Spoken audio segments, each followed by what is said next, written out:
Subscribe now and press the bell icon. Never miss an update.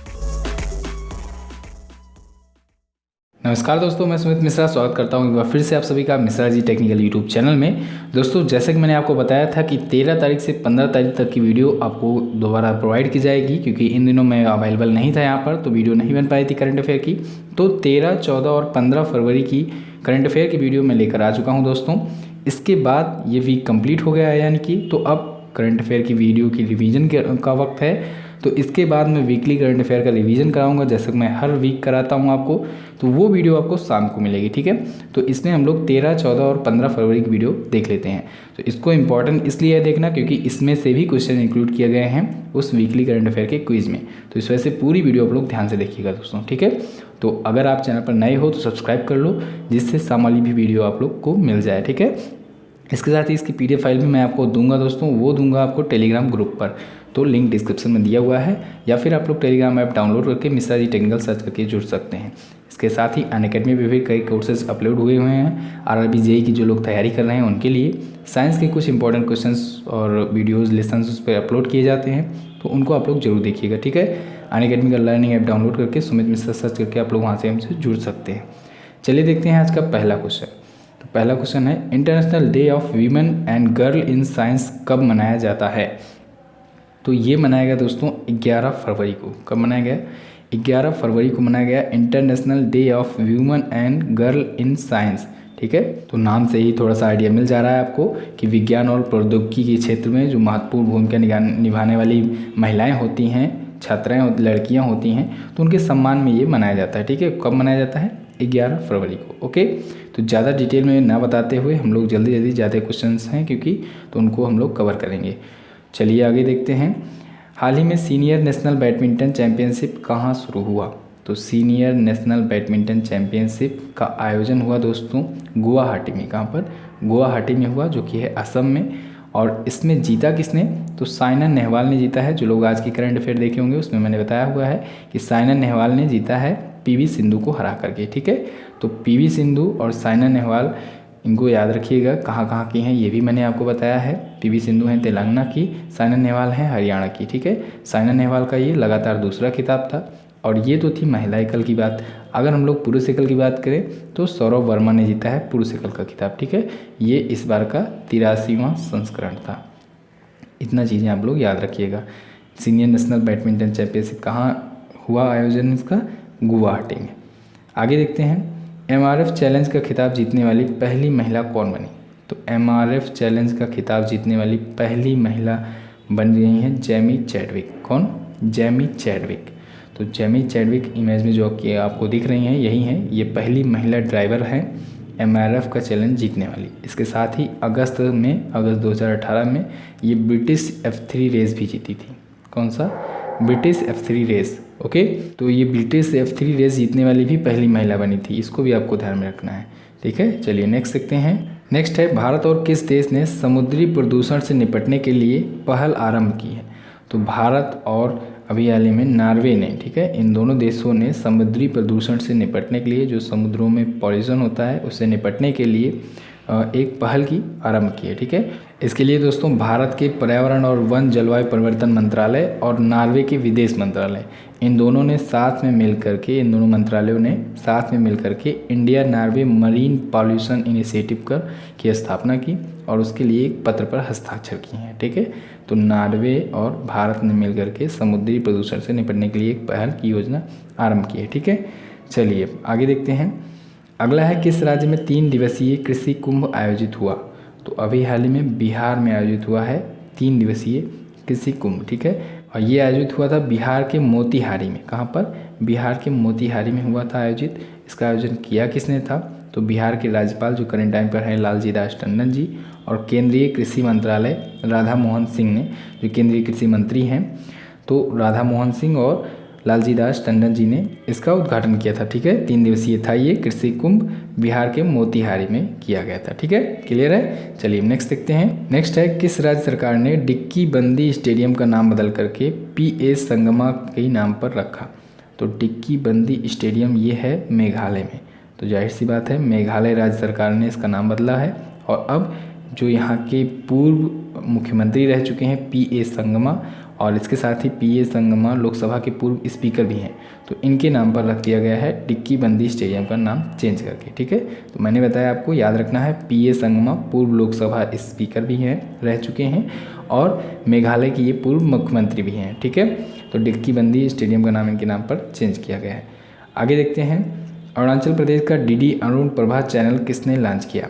तो अरुणाचल प्रदेश के लिए DD Arun Prabha channel launch किया है अभी हाल ही में प्रधानमंत्री नरेंद्र मोदी जी ने, ठीक है।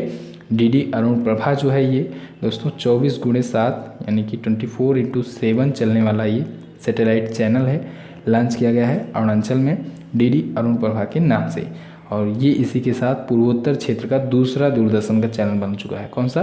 दूसरा। अब ये दूसरा है तो पहला कौन था? तो पहला था डीडी पूर्वोत्तर, तो याद रखिएगा इसको, डीडी पूर्वोत्तर पहला दूरदर्शन चैनल था और डीडी अरुण प्रभा दूसरा दूरदर्शन का चैनल है। क्लियर है?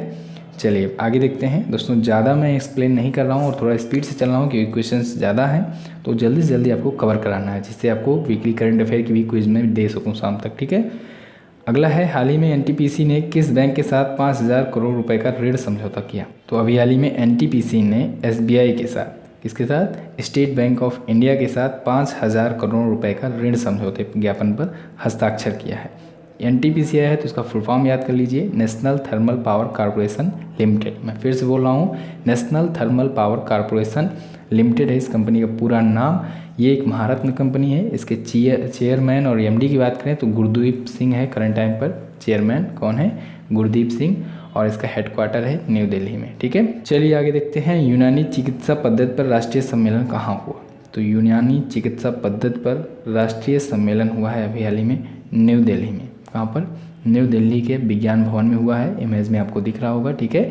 तो 11-12 फरवरी को ये आयोजित किया गया था, 2 दिवसीय ये आयोजन था, 11-12 फरवरी 2019 को आयोजित किया गया, ठीक है। और किसने ऑर्गेनाइज़ किया इसको ऑर्गेनाइज़ किया है दोस्तों? सेंट्रल काउंसिल फॉर रिसर्च इन यूनानी मेडिसिन ने। किसने? सेंट्रल काउंसिल फॉर रिसर्च इन यूनानी मेडिसिन द्वारा ये आयोजित किया गया, यानी CCRUM द्वारा। क्लियर है? चलिए अब आगे देखते हैं। अगला है, विश्व रेडियो दिवस कब मनाया गया? तो वर्ल्ड रेडियो डे मनाया गया है दोस्तों अभी हाल ही में 13 फरवरी को। ये 13 फरवरी को प्रत्येक वर्ष मनाया जाता है। और कब से मनाया जाता है? ये मनाया जाता है 13 फरवरी 1946 से ही। कब से? 13 फरवरी 1946 से ये मनाया जाता है। और किसके द्वारा इसकी स्थापना हुई थी? यूएनओ द्वारा, संयुक्त राष्ट्र द्वारा इसकी स्थापना हुई थी। ये मनाया जाता है यूनेस्को द्वारा, ठीक है। इसका इस बार का थीम क्या रखा गया था, ये भी आपसे पूछा जा सकता है। तो इसकी थीम थी डायलॉग, टॉलरेंस एंड पीस। क्या थी? डायलॉग, टॉलरेंस एंड पीस थी इस बार की विश्व रेडियो दिवस यानी कि वर्ल्ड रेडियो डे की थीम, विषय, ठीक है। अगला देखते हैं, 5वां अंतर्राष्ट्रीय बांध सुरक्षा सम्मेलन कहाँ शुरू हुआ? तो 5वां अंतर्राष्ट्रीय बांध सुरक्षा सम्मेलन अभी हाल में शुरू हुआ है भुवनेश्वर में। कहाँ पर? भुवनेश्वर में। भुवनेश्वर उड़ीसा की राजधानी है, ठीक है। तो भुवनेश्वर में ये आयोजित हुआ, ये था 5वां। ये किसके सहयोग से आयोजित किया, इसकी भी आपको पता होना चाहिए, नॉलेज होना चाहिए। तो भारत सरकार, उड़ीसा सरकार और वर्ल्ड बैंक, किसके द्वारा? भारत सरकार द्वारा, उड़ीसा सरकार द्वारा और विश्व बैंक द्वारा, इन तीनों की ये संयुक्त पहल है, ये अंतर्राष्ट्रीय बांध सुरक्षा सम्मेलन, ठीक है। तो इन तीनों के सहयोग से इसका आयोजन किया गया, भुवनेश्वर में किया गया, ठीक है। आगे देखते हैं, अगला है, हाल ही में कहाँ पर एक्सरसाइज राहत का समापन हुआ? तो एक्सरसाइज राहत का समापन अभी हाल ही में हुआ है जयपुर में। कहाँ पर? जयपुर में, राजस्थान की राजधानी जयपुर में, ठीक है। ये एक्सरसाइज राहत किस लिए ऑर्गेनाइज़ किया गया था? तो ये एक्सरसाइज किया गया था दोस्तों जो मानवीय सहायता के लिए और आपदा राहत के लिए, ठीक है। तो जो आपदा आ जाती हैं तो उनकी राहत बचाव कार्यों के लिए ऐसे अभ्यास किए जाते हैं, ठीक है। चलिए अब आगे देखते हैं। अगला है, क्रेडाई का यूथकॉन 19 कार्यक्रम का आयोजन कहाँ हुआ? तो क्रेडाई का यूथकॉन 19 का कार्यक्रम का आयोजन अभी हाल ही में हुआ है नई दिल्ली में। कहाँ पर? नई दिल्ली में हुआ है इसका आयोजन, और नई दिल्ली के ये ताल कटोरा स्टेडियम में किया गया है। इसको भी आप लोग ध्यान रखिएगा, ताल कटोरा स्टेडियम में, ठीक है, नई दिल्ली में। और इस बार के यूथकॉन 19 जो था, इसका विषय यानी थीम रखा गया था नेक्स्ट जनरेशन। क्या रखा गया था? नेक्स्ट जनरेशन, ठीक है। तो ये आयोजित हुआ न्यू दिल्ली में। इसमें प्रधानमंत्री नरेंद्र मोदी जी ने स्पीच भी दी थी। चलिए अब आगे देखते हैं। अगला है, किस मंत्रालय ने ई औषधि पोर्टल लॉन्च किया? तो ई औषधि पोर्टल अभी हाल ही में लॉन्च किया गया है आयुष मंत्रालय द्वारा। किसके द्वारा? आयुष मंत्रालय द्वारा। और आयुष मंत्रालय में किसने लॉन्च किया है? आयुष राज्य मंत्री जो करंट टाइम पर हैं श्रीपाद यसो नाइक। कौन? श्रीपाद यसो नाइक जो कि आयुष राज्य मंत्री हैं, उन्होंने ही इसको नई दिल्ली में एक पोर्टल लॉन्च किया जिसका नाम था ई औषधि पोर्टल। ठीक है, आगे देखते हैं दोस्तों। ज़्यादा मैं एक्सप्लेन नहीं कर रहा हूँ क्योंकि वीडियो अभी भी बनानी है और ये वीडियो हो चुकी है। कुछ लोग इसमें से देख भी लिए होंगे अदर प्लेटफॉर्म से, जो लोग नहीं देखे उनके रिवीजन के लिए मैं बना रहा हूँ। और उसके बाद शाम तक एक क्विज़ भी आपको दूंगा, तो ये वीडियो पूरी ध्यान से देखिएगा। उस क्विज़ में इसमें भी क्वेश्चन इंक्लूड किए गए हैं, तो जिससे उस क्विज़ में आप लोग ज़्यादा से ज़्यादा स्कोर कर पाएँ और पूरे वीक का करंट अफेयर आपका तैयार हो पाए, इस वजह से मैंने इसको बनाया है। ठीक है, तो चलिए अगला देखते हैं। राष्ट्रीय खेल 2022 के लिए शुभंकर किसे चुना गया? तो राष्ट्रीय खेल जो नेशनल गेम्स 2022 में होगा उसके लिए मस्कट चुना गया है दोस्तों क्लाउडेड तेंदुआ। कौन? क्लाउडेड तेंदुआ चुना गया है 2022 के नेशनल गेम्स के लिए मस्कट। ठीक है, यानी शुभंकर। अब बात आती है कि ये नेशनल गेम्स 2022 में होगा कहाँ? तो ये होगा दोस्तों मेघालय में। याद रखिएगा, बहुत ही ज़्यादा इंपॉर्टेंट है। मेघालय में आयोजित होना है 2022 का नेशनल गेम्स। ठीक है, आगे देखते हैं। अगला है undaunted saving the idea of India. Undaunted saving the idea of India नामक पुस्तक किसने लिखा? तो ये पुस्तक दोस्तों लिखा है पी चिदम्बरम ने। किसने? पी चिदम्बरम ने। पी चिदम्बरम पूर्व वित्त मंत्री रह चुके हैं। ठीक है, अब बात आती है इस बुक का अनावरण किसने किया? तो इस बुक का अनावरण किया है हामिद अंसारी जी। ठीक है, तो हामिद अंसारी ने इस बुक का अनावरण किया है और ये बुक लिखा किसने है? पी चिदम्बरम ने। क्लियर है? चलिए अब अगला देखते हैं। नेक्स्ट है वर्ष 2018 के लिए ENY, इसे ENY कर लीजिए। ठीक है, ENY entrepreneur of the year का खिताब किसने जीता है? तो ENY entrepreneur of the year का खिताब जीता है अभी हाल ही में सिद्धार्थ लाल ने। ठीक है, 2018 का। अब ये ENY का क्या मतलब है? ENY मतलब earns and young entrepreneur of the year. तो इसके अर्न्स एंड यंग के एंटरप्रेन्योर ऑफ द ईयर बने हैं सिद्धार्थ लाल। अब सिद्धार्थ लाल है कौन? ये हैं आयसर मोटर्स के MD और CEO। आयसर मोटर्स आप लोग सुने होंगे, आयसर ट्रैक्टर्स वगैरह। ठीक है, तो आयसर मोटर्स की MD और CEO हैं सिद्धार्थ लाल। और इसके साथ ही ENY ने लाइफ टाइम अचीवमेंट का अवार्ड दिया है अजीम प्रेमजी को। किसे? अजीम प्रेमजी को, जो कि B ऑप्शन में आपको दिख रहे हैं। ये हैं दोस्तों विप्रो के अध्यक्ष। विप्रो के अध्यक्ष हैं अजीम प्रेमजी। इनको लाइफ टाइम अचीवमेंट अवार्ड दिया गया है अर्न्स एंड यंग द्वारा। ठीक है, अगला देखते हैं। 18वां क्वेश्चन है दुनिया के सबसे प्रसिद्ध किस गोलकीपर का अभी हाल ही में निधन हो गया? तो दुनिया के सबसे प्रसिद्ध, अपने टाइम पर ये बहुत फेमस थे, तो गोलकीपर थे ये, इनका अभी निधन हो गया है। इनका नाम है गॉर्डन बैंक्स। क्या नाम है? Gordon Banks. ये अपने टाइम पर अपनी पीढ़ी में सबसे बड़े गोलकीपर माने जाते थे, तो इनका भी हाल ही में निधन हो गया है। इमेज में जो आपको दिख रहे हैं यही थे गॉर्डन बैंक्स। ठीक है, 6 बार के फीफा में बेस्ट गोलकीपर के रूप में भी ये नामित किए जा चुके हैं। इंग्लैंड के हैं ये, इनको आपको ध्यान में रखना है। आगे देखते हैं। अगला है भारत ने किस देश से मोस्ट फेवर्ड नेशन का दर्जा वापस ले लिया?